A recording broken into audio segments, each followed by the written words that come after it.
Just want to say good morning and thank you all for joining us for our workshop on the importance of digital ads for small business.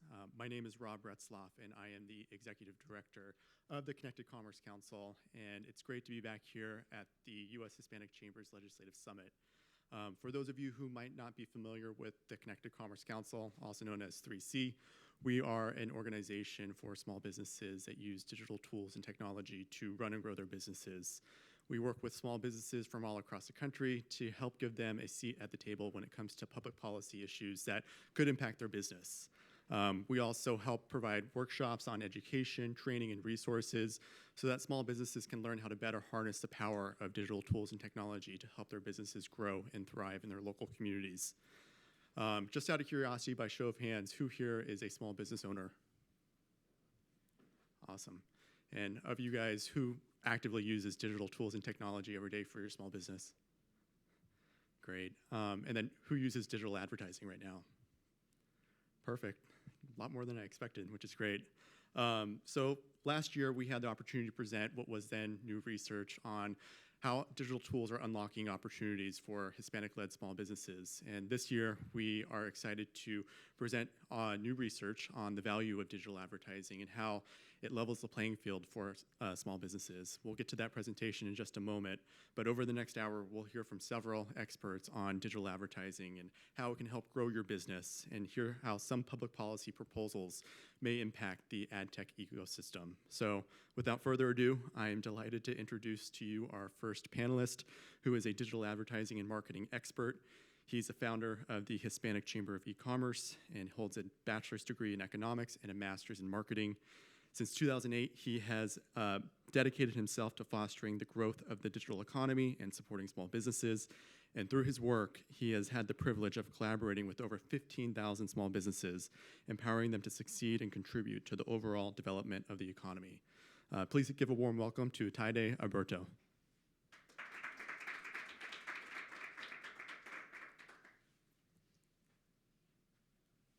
Thank you, Rob.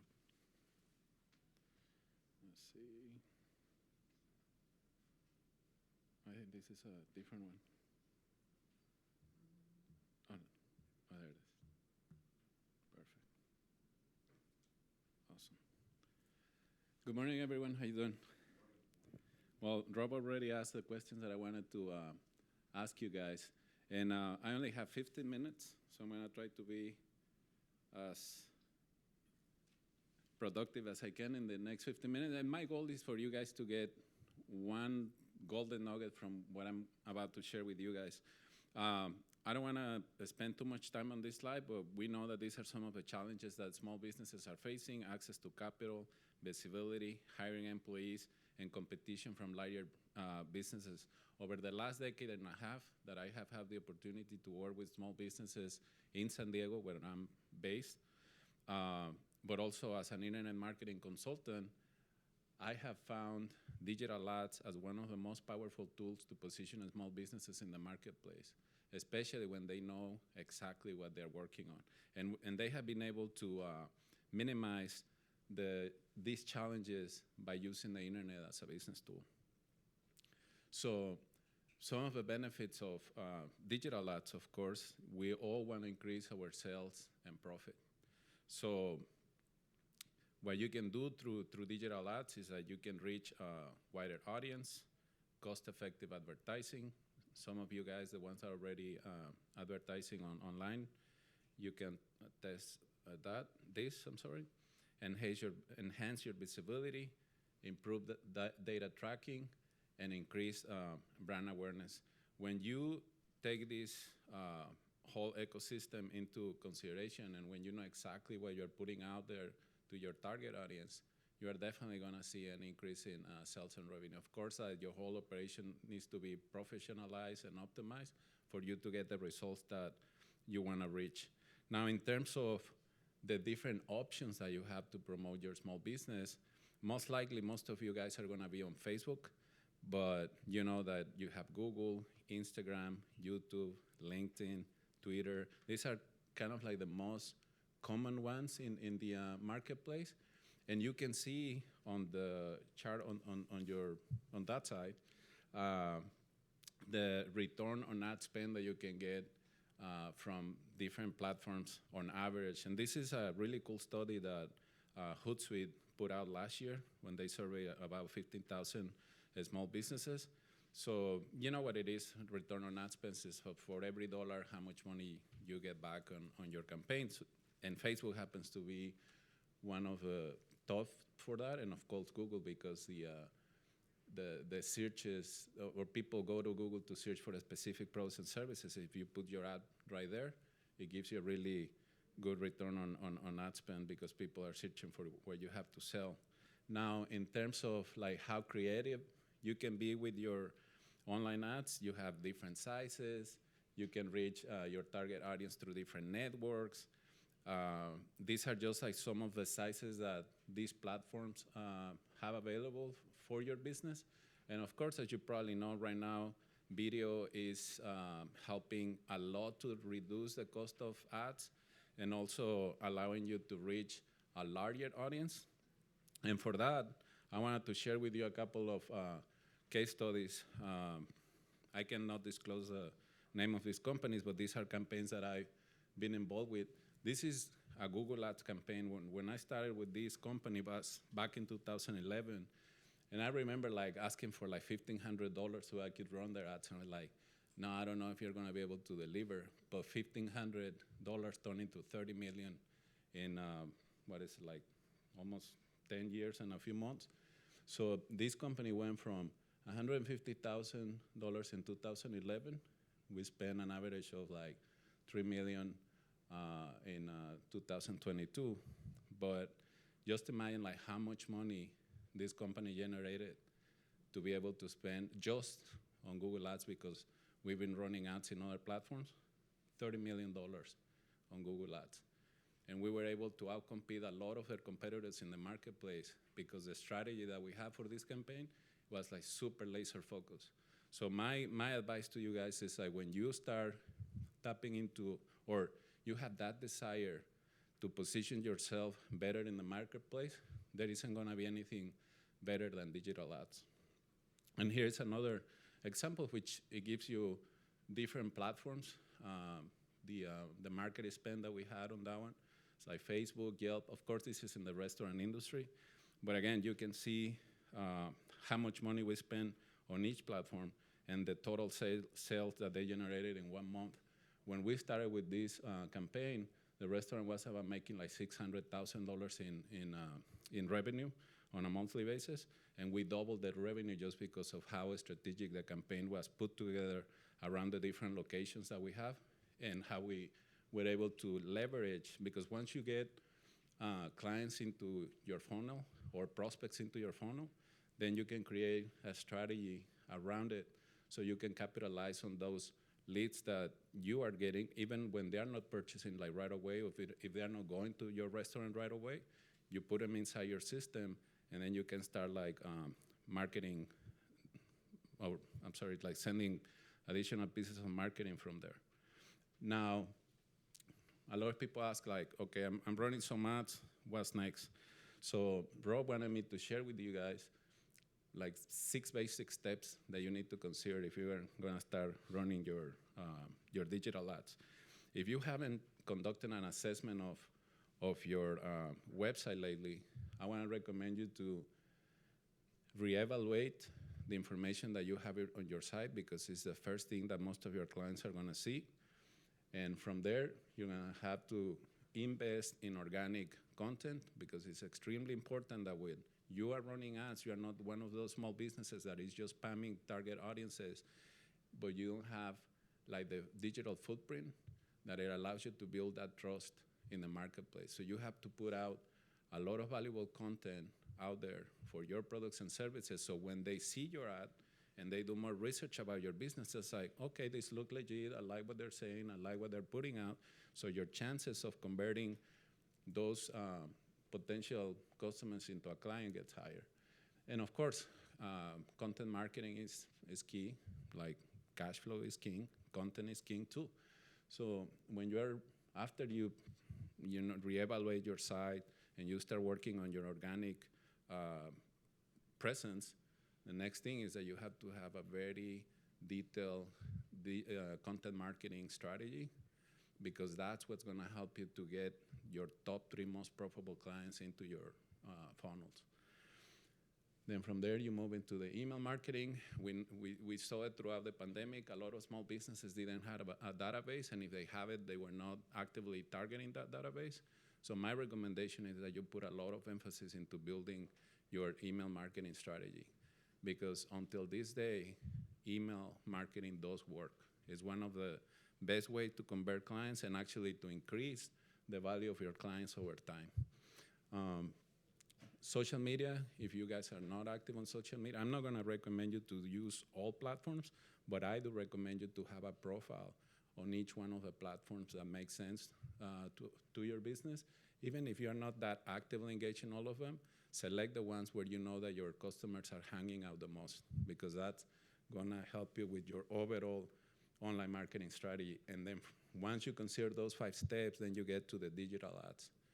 And I cannot address this enough. If you don't take into consideration the other 5 steps, you are just gonna be wasting money with digital ads. But if you have the other 5 steps, and then you have a very strategic campaign on how you're running your ads, you're gonna see like the best return on investment that you have seen in your lifetime with your business. And I could spend hours showing you campaigns that I have run, or other people that I know that are in the business that they have run, and you can outrank competitors. I don't care if you are running your business from your house, you can actually outrank the larger businesses in the marketplace when you are very strategic about how you're putting your information out. So that company that I show you that it's on 30 millions, they had like 8 offices when I started with them. Right now they have 36, and their profit margin is to the roof because of how strategic they have been with their campaigns. So this is it for now. I think I have like 5 more minutes. We would like for you guys to participate. I don't know if you have any questions that I can address in the next 5 minutes before we can continue with the program.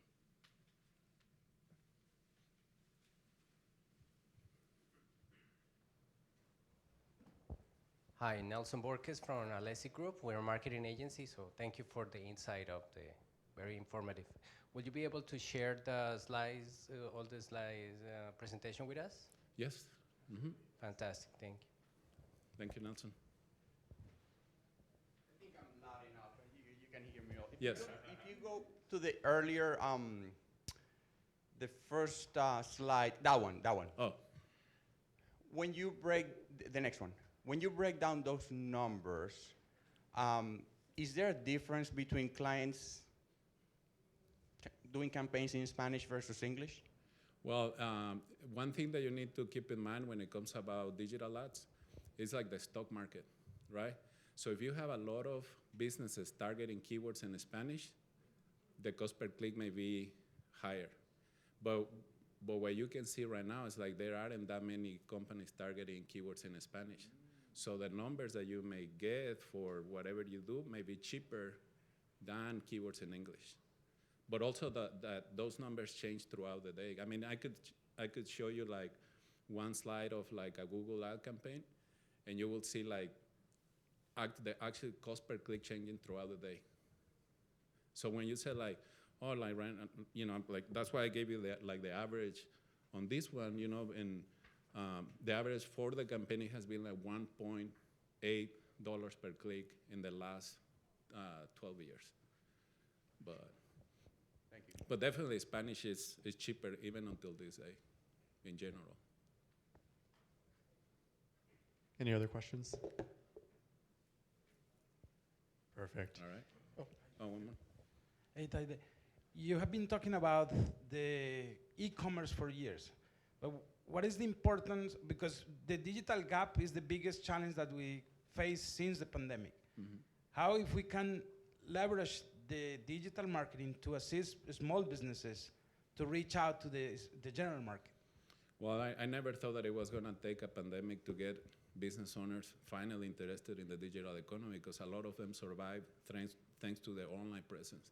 So unfortunately, we still have that digital gap, but I think right now small businesses are more open to consider digital platforms to sell their products and services. So at the very minimum, I tell them, like, have a social media presence. If you don't want to build a website, I have seen businesses making hundreds of thousands of dollars just on Instagram alone, Facebook alone, without having a website, because right now you can sell through those platforms. They provide you the e-commerce tools. So the important thing is that you take the step to have that digital presence in whatever capacity it's the most comfortable for your business, but you have to do it. I think we have time for one more question if anyone has one. One more. Are you seeing Latino business taking advantage of online reviews? The online reviews, it's a little shady area, but definitely they are taking advantage of online reviews. I'm gonna give you, I'm gonna tell you something. Like, for me, the best online directory that is out there is Google My Business. And if you think about it, like, I believe like 5 years ago, reviews will boost your listing on Google My Business. But Facebook realized that some companies were paying reviews. So now they're making it more inclusive. So that's why I'm so grateful that we have all these platforms, because even like the tech giants are thinking about the mom and pop and the small operation, and they don't wanna just make the algorithm friendly to those that have the budget to boost their website and to boost their ads and stuff. So anything that is organic, right now the algorithm is giving small businesses the visibility that they need throughout the day. So you go to a Google My Business listing, and the listings are gonna be changing throughout the 24 hours, because Google is making it very inclusive for small businesses to participate in the digital economy. So yes, do take advantage of reviews on Yelp and any platform that has them, and pay attention to those. Like, once you put yourself out there, you have to be able to reply back to them and engage with your users, because that's gonna help you to increase your trust and credibility in the marketplace. The last one. Did you see a lot of customers moving from traditional media, TV and radio to digital ads? Well, they have, because they're trying to get the best return on their investment. And if you are tracking everything when you start running ads, you can see it in a very short period of time. But you have to be very patient, guys, because you need to understand that these algorithms, when you are running an ad, it takes some time to understand what you want the algorithm to expose your ad to the special clients that you're looking for. So be patient, because this doesn't happen over magic. If you're gonna jump into running ads, at least give yourself like 90 days, the runway to run your campaign for 90 days and see if it's really like working or not. But and that's my time. But to your question, Luis, I think it's very important that we use these tools, and we are very smart about how we use them, because there isn't gonna be any better than online ads. But once you get to the point where you can invest in TV and other platforms, do it, because the more visibility that you get, the more business you're gonna have too. So. Perfect. Thank you so much, Taide. Thank you. And if anyone does have any questions after the presentation, be sure to find him. He's here all day and here tomorrow too. All right, so for our next presenter, I'd like to introduce Dr. Mark Drapeau, who is here to discuss that newly published research that I mentioned at the top of my remarks. Mark Drapeau is the editor-in-chief of the Data Catalyst Institute, where he has researched the benefits of digital tools and services to small businesses and worked with us to produce or publish that report and the other report that I mentioned too from last year. Please give a warm welcome to Mark.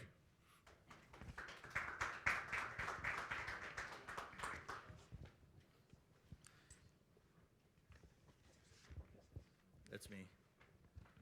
All right. Well, thank you all so much. Thank you for having me. Thank you for having me, Rob. Looking forward to sharing some of our recent findings. I think what you just saw, the presentation you just saw, really sets the table very nicely for some of the things I'm going to show you now. And so the Data Catalyst Institute worked with 3C to produce this research. We just published it last week. If you go to datacatalyst.org, you'll see the report right at the top of your screen. So if you want further details, more data, you can find it there. So it seems like everything these days is up for debate, but one thing that's not up for debate is the value of digital ads for small businesses. And I'm going to take you through about 10 or 12 findings here from our report specific to Hispanic-led small businesses. This graph looks very similar to the Hootsuite data that we just looked at. So that must mean it's true. And so when we asked Hispanic small business leaders, what platforms do you advertise on? Where do you place your ads? We saw that Facebook was the most popular, as we heard just a few minutes ago. Google number 2, YouTube and Instagram also very popular. And these are not mutually exclusive. So small business owners place ads on as many platforms as they want or have the ability to manage. But it's not all about the top couple companies, right? We also see substantial, between 20 and 40% placing ads on Amazon, which is increasingly a very popular ad platform, particularly if you sell in their marketplace. Twitter, TikTok, LinkedIn, Microsoft, Apple, Pinterest, more than 20% of Hispanic small businesses use each one of those platforms. So there really is a whole universe of places to place your ads as a business owner. And it really depends a lot on your industry, your products, your budget, of course, and other practical considerations. But you can certainly imagine certain kinds of business products being advertised well on Amazon, different ones maybe being advertised on Pinterest based on the users of those platforms and the kind of form factor of your products or the price point or other things like that. But the takeaway point is there are many options available. There's lots of choices. And it's up to small businesses to make those decisions around what is best for them, but there's probably some combination that is the best for them.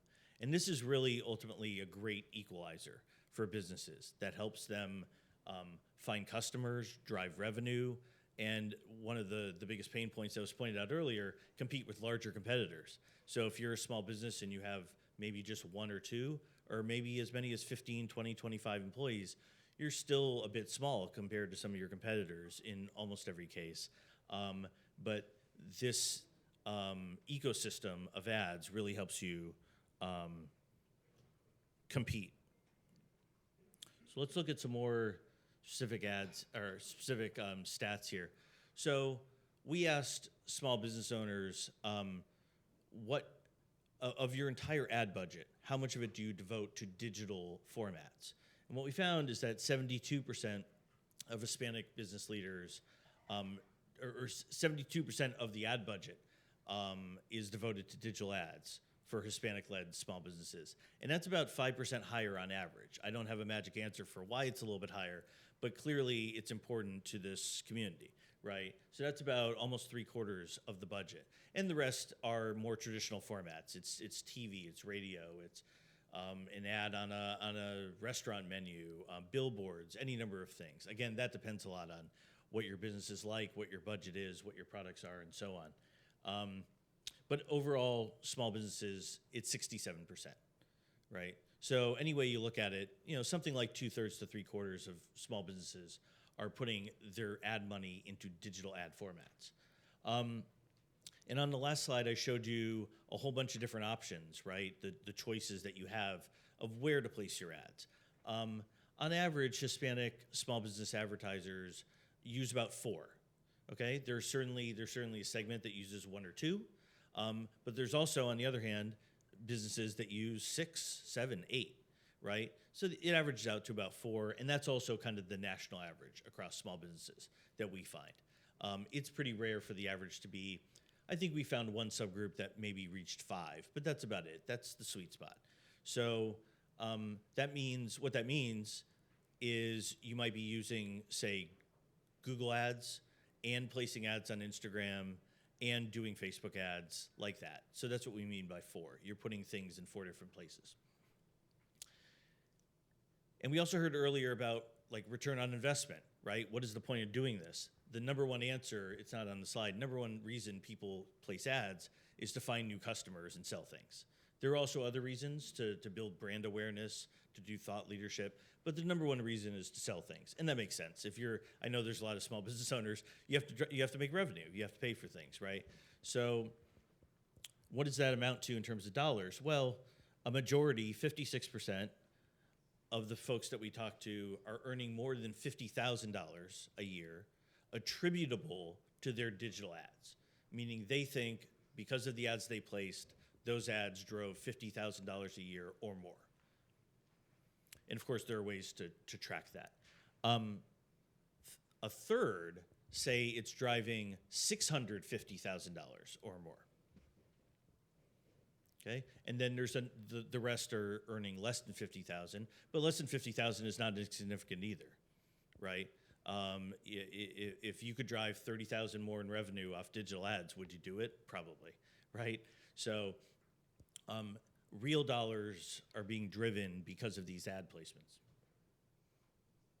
And why is 3/4 of the ad budget being put into digital ads? Why are they driving revenue? Why are you finding the customers? Because you can target the ads.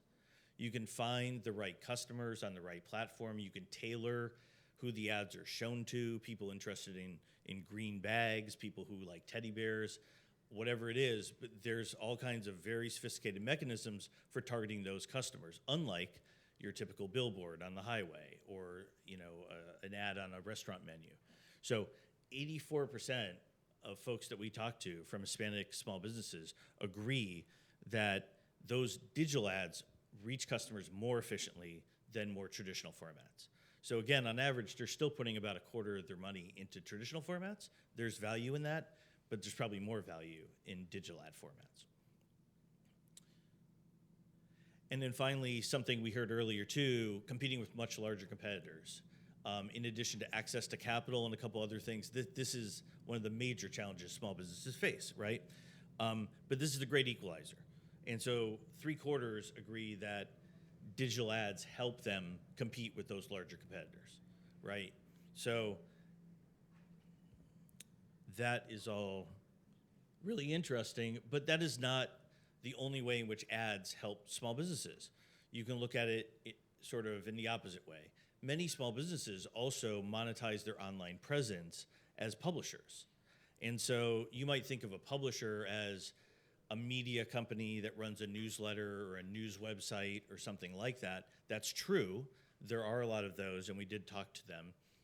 But it's also just really any small business that has a digital presence of any kind, which is virtually all of them nowadays.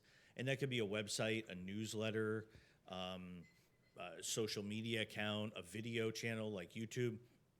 Really anywhere that you have digital presence, that could become digital inventory, if you will, against which you sell ads to other businesses, large and small, right? And so we also studied these small business publishers to find out how those ads were driving revenue for them. And similar stat to what I showed you on the last slide, about 55% are earning more than $50K in revenue by selling digital ads to other businesses, okay? And that's about the average as well. And 44% say that selling those ads drives about half, or drives over half of their overall revenue for the business. So what we discovered is that there's sort of two different kinds of small business publishers. There are the ones that act more like traditional media companies, where something like 75%, 80% of the revenue is coming from ads. The ads really are the major source of revenue for them. And that's very interesting because you can just put up a blog and instantly become a revenue generating publisher all of a sudden. It's never been easier. But then we also talked to folks that we classified as publishers that are making significant revenue from selling ads, but they act more like retailers. They're doing e-commerce. They're selling digital travel guidebooks. They're selling cacti, all kinds of things. So they're selling real products through their website or maybe on a marketplace like eBay, Amazon, like that, or doing other things to drive revenue, affiliate marketing, partnerships, all kinds of things. But they make 20% or 25% or 30% of the revenue from selling ads against their digital properties. So it's kind of bifurcated, if you will. But both are great. And, this might seem obvious given everything I've just said, but 92% say that selling ads contributes meaningfully to their revenue. So meaningful is something that's kind of, comes from inside of you. It's not quite factual. But these publishers we talk to, Hispanic small business publishers, believe that this meaningfully contributes to their business. And maybe more interestingly, 65% say they wouldn't have been able to launch and sustain the business without this revenue from selling ads. And so you could think of that kind of like seed funding, right? So it can be hard to access capital in the form of like a personal loan or a business loan, or maybe you don't have enough savings, but you can get up and going as a small business publisher and start making revenue almost immediately that sustains you perhaps until you get your cactus selling business up on Shopify or whatever it is that you're trying to accomplish, right? So about 2/3 say this is important seed funding to get them going. And 71% similarly say without the ad revenue from being a publisher, they wouldn't be able to share or create as much content as they do. So rather than having a side gig or doing some other revenue generating activity, they can rely on that revenue and spend more time making YouTube videos or setting up their online store or whatever, practical stuff that drives more revenue in the future and helps you grow your business. So I'm going to stop there with all the data, and I'm happy to take questions. But I think, the biggest takeaway that we got from doing this research is that digital ads there's a ton of competition and choice out there in terms of the platforms and the form factors that you can use. You can find out more about that at datacatalyst.org if you look at the paper. And that, small businesses are in the driver's seat here because all these different platforms, Google, Instagram, Twitter, Amazon, they're all competing, to help you, right? And you're the one who gets to choose between using this one or that one, or how you allocate your dollars and so on. And they're always innovating, trying to make those platforms better, but in the end, it kind of all benefits small businesses. So I'll stop there, Rob, and Thank you. Landis Adams, Brazoria County Hispanic Chamber of Commerce. You talked about the revenue builder for selling digital ads. As you know, chambers of commerce are always looking for ways to raise money internally. So do you, are you okay with the fact of, or do you suggest the fact of a chamber utilizing those digital platforms to raise money or make money off of some of the members and stuff like that as an advantage, as another resource and platform for the membership that they buy each year? Sure. This specific research was about small businesses, but certainly many of these lessons can be used for organizations and foundations and other kinds of things. And again, similarly, while the number one use of ads for small businesses is to find customers and sell, it's really just a parallel to find donors to donate, right? And so I think all these things, and again, it depends on exactly what platform and form factor you're talking about, but certainly in general, this can be used to fundraise and sort of in parallel to that, draw attention to whatever the cause is or the organization is. So definitely there's a lot of parallel lessons to be learned.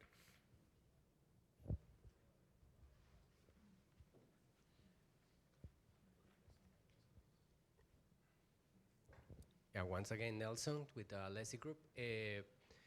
Question is, we all understand that small businesses are trying to put their names out there with digital ads. What would be the kind of recipe for small little restaurant to start to embark into these without feeling afraid of throwing out their money to the garbage? Because that's what I get from them. They're like, is this really working? Is this really what would be the recipe, if you have any? Sure, I can give a brief answer, but then maybe, this is very tactical, this might be up someone else's alley too.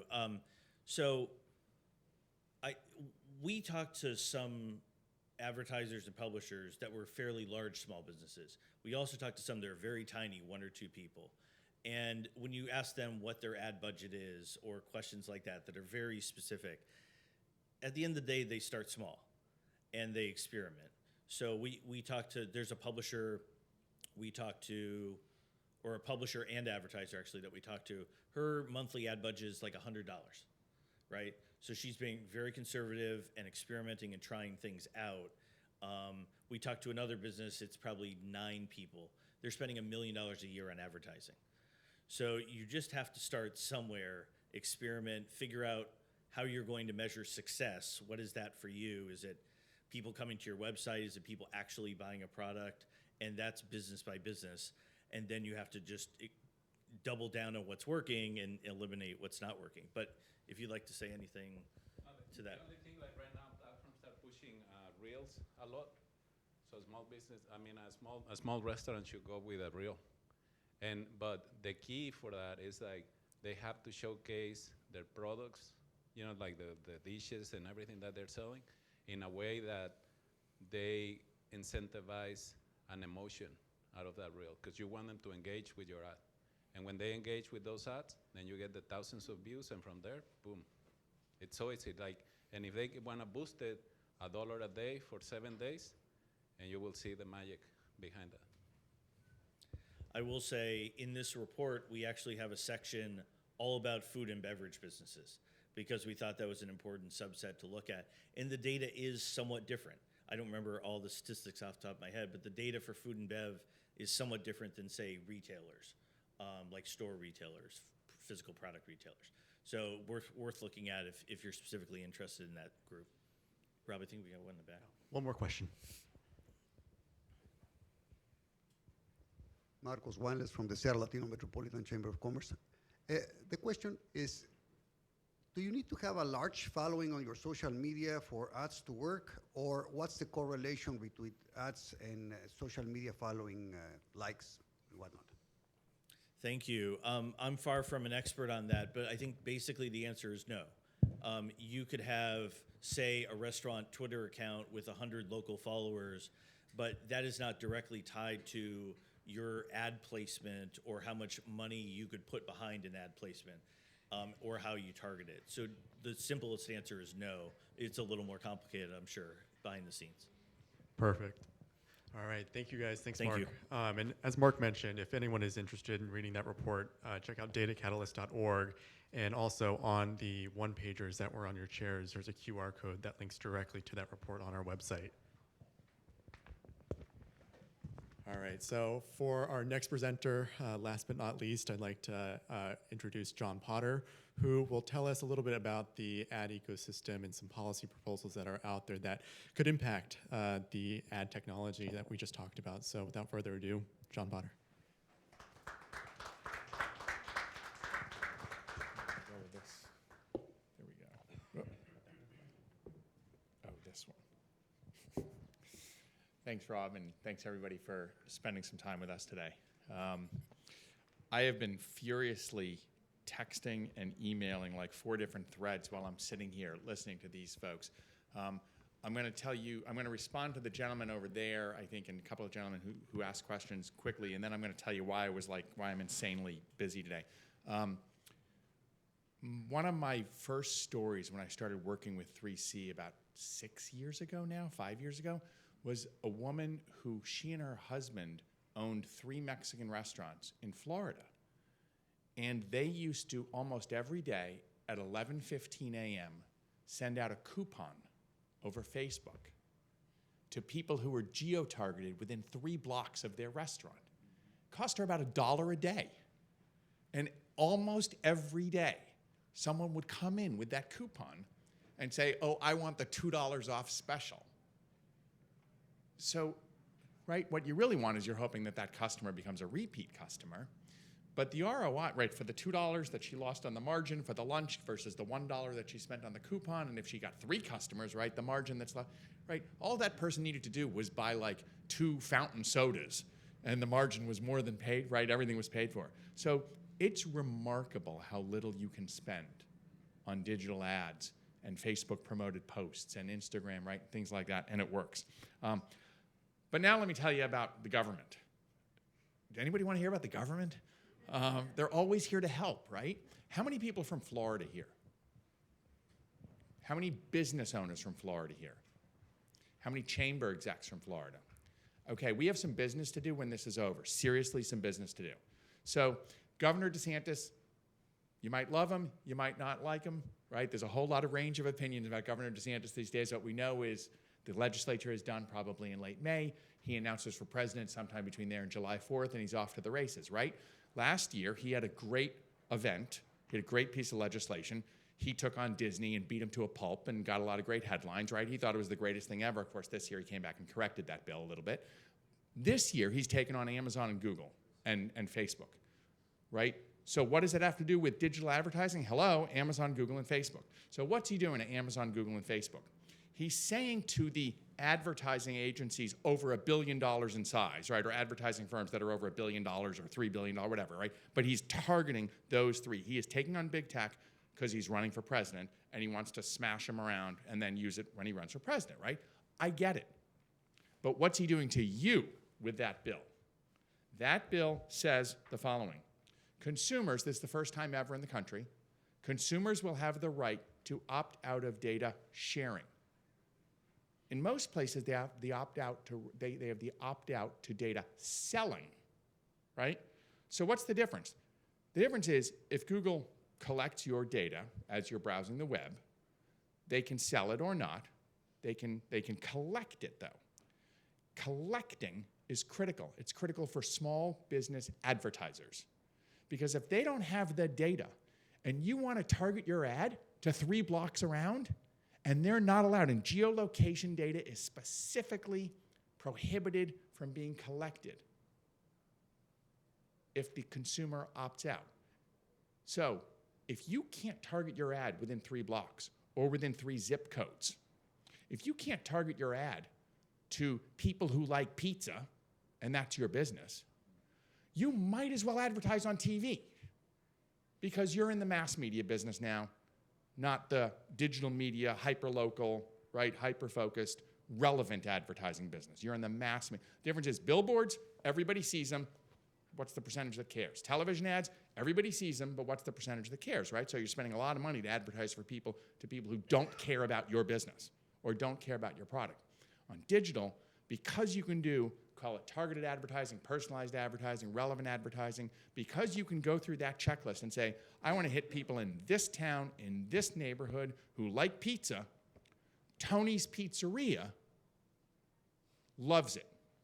It's affordable and it targets his audience. If you can't do that, Domino's loves it because nobody else can advertise except Domino's and, Papa John's because they're national advertisers, so they do mass media. So we have a problem in Florida, and if you're from Florida and you care about this, we need your help. You need our help, we need your help, call it what you want, but we're focused on this. We're gonna fix this bill, but we need your help to fix this bill. So that's what I've been furiously texting and emailing about. Government impact on digital advertising. Okay, we've talked about Florida, a new US bill aims to kill targeted advertising, the industry reacts, right? Digital advertising, this and that. People in Washington who like to think big is bad, right? Republicans like to be populist, Democrats like to be anti-big generally. I'm not going to tell you my proclivities, right? But essentially, I look at all of it and say, big isn't bad until big misbehaves. But to the degree that Google and Facebook and Amazon, if you're a marketplace seller, are helping small businesses, that's terrific. Right? Think about how small businesses advertised when I was a boy.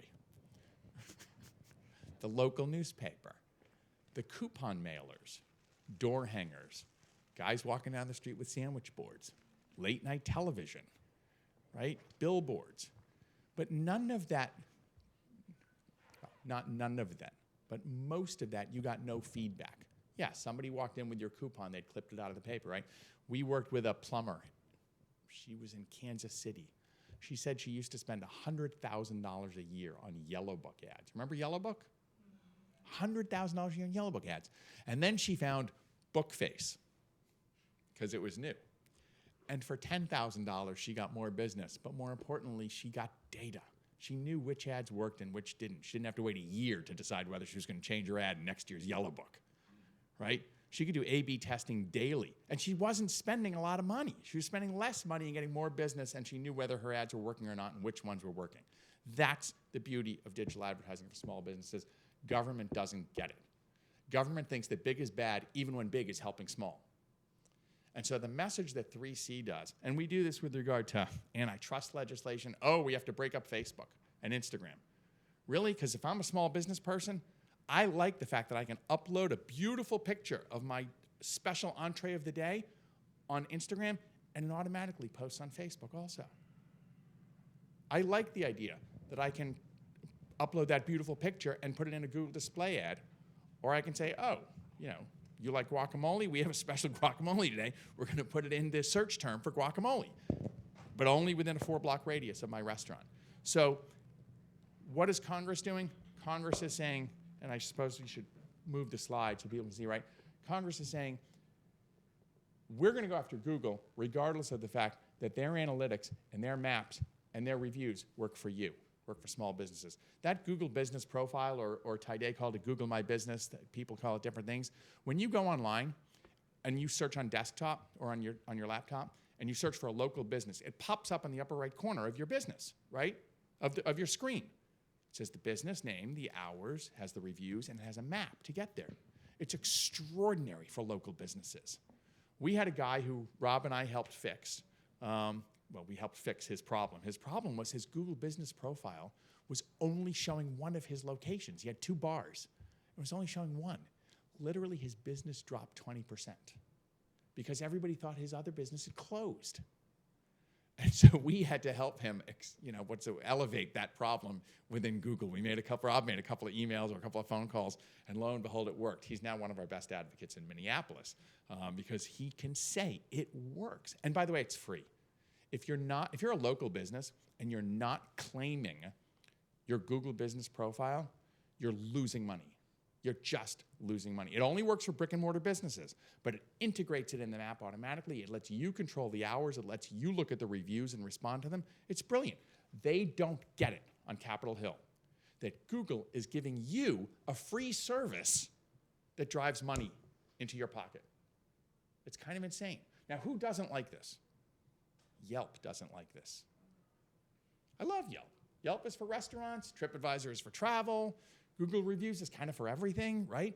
Yelp doesn't like this because it's free. So if you're spending all your time with Yelp instead of with your Google business profile, think about it. You should be spending time with both. What's the next slide? Competition and Transparency and Digital Advertising Act, blah, blah, blah, right? Same thing. Congress is trying to say, well, maybe these algorithms should be public. Really, Congress? You're too busy yelling at each other. Do you even know what an algorithm is? Right? The algorithm works. Congress is saying you should know where your advertisement appears. I don't need to know where my advertisement appears if it works. Right? Congress is saying consumers need to be able to pick and choose every single ad they get. They already do. They tell us what they're searching for, and we give them ads. It's pretty easy. They're actually selecting it. So I know nobody in this room, nobody in this hotel cares in the long run if Google and Facebook and Amazon, right, live or die. Who cares? Unless your 401k is all in it, right? But at the end of the day, anybody that does good for you, I can live with that. This is good. Let's not kill them. Or if we're going to go after them, Congress, right, state legislators, you want to go after them? You want to tax them? That's fine. But don't break what works for us, for you. And that's the message that Congress and Governor DeSantis and Senator Bradley in Florida need to hear from you. Don't stop what works. So that's it. I'll take questions, and thank you very much.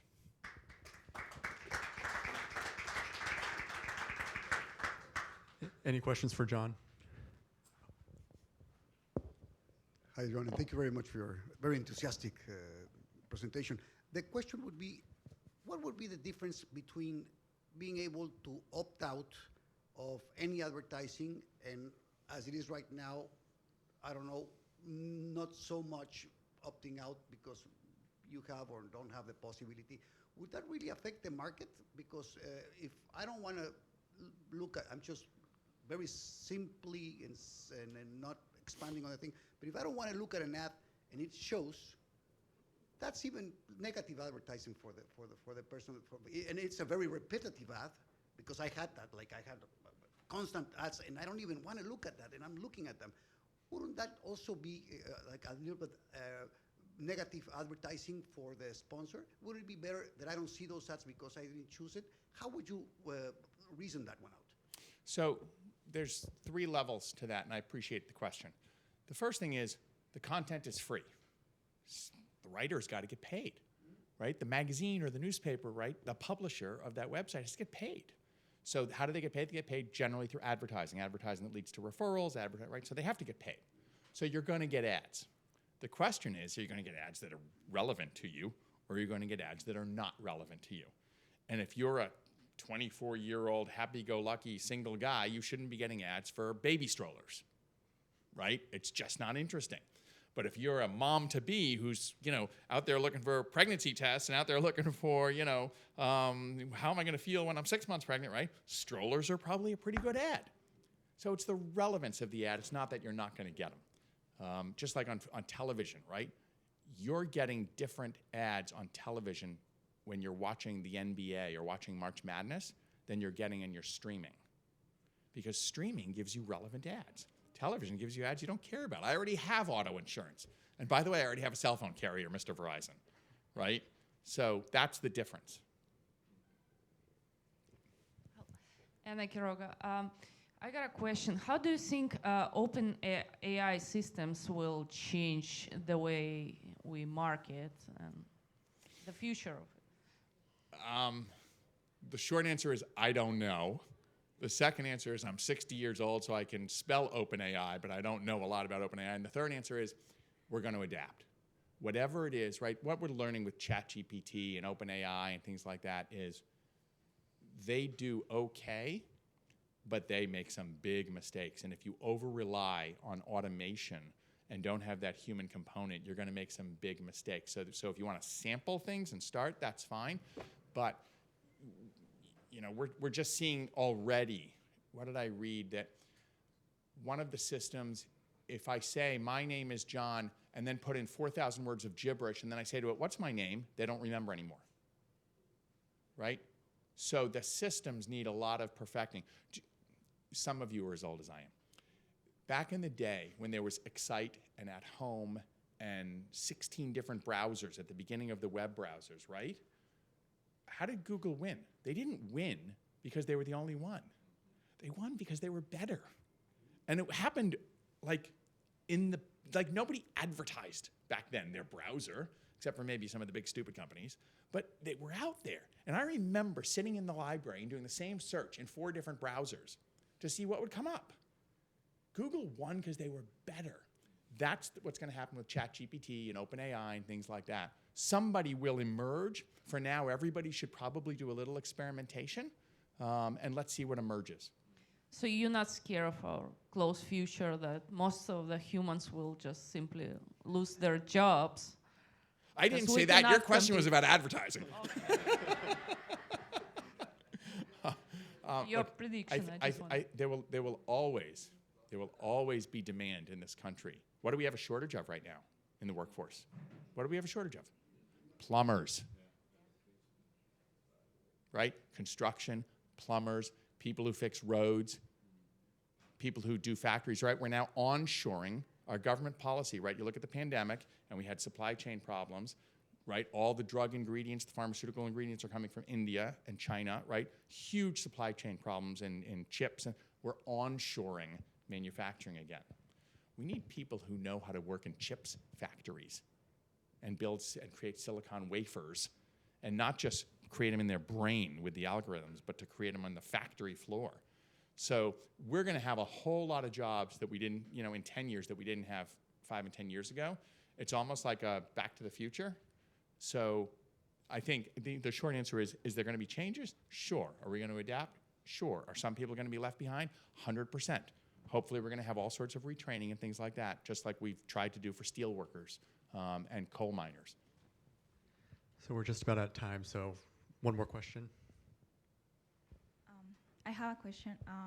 When you were talking about the government, that they were like banning the certain ads, were you talking about like how this can be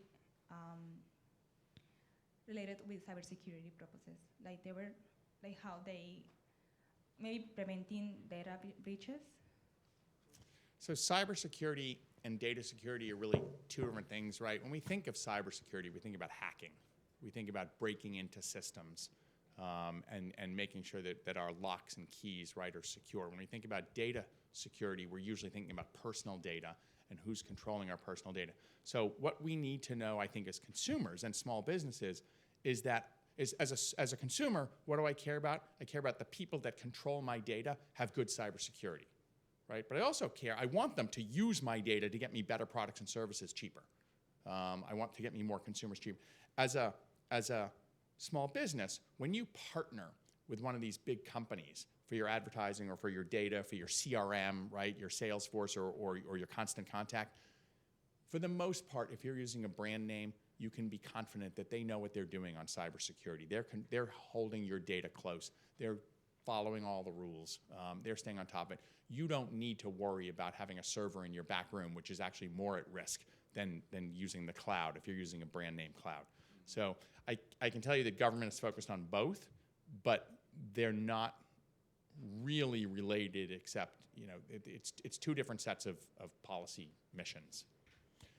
Before we quit, I want to, if you're from Florida and you want to help fix this problem in Florida, find me or find Rob before you leave this room and make sure we get your business card because we're on a mission. Thank you very much. Thanks, John. All right, with that, just please do find us. We're going to be up here if you are from Florida. I think to your question about cybersecurity and privacy, what's interesting is that this bill in Florida that Governor DeSantis introduced is supposed to be a privacy bill. But when we read the legislation the way that we interpret it, it's not a privacy bill at all, which is why it's important for small businesses to come together and essentially talk to these policymakers in their state a little bit of how they use digital advertising for their business and what would be impacted if anything were to happen with this bill. So thank you guys very much for the time. Thanks for joining us today. Have a good one.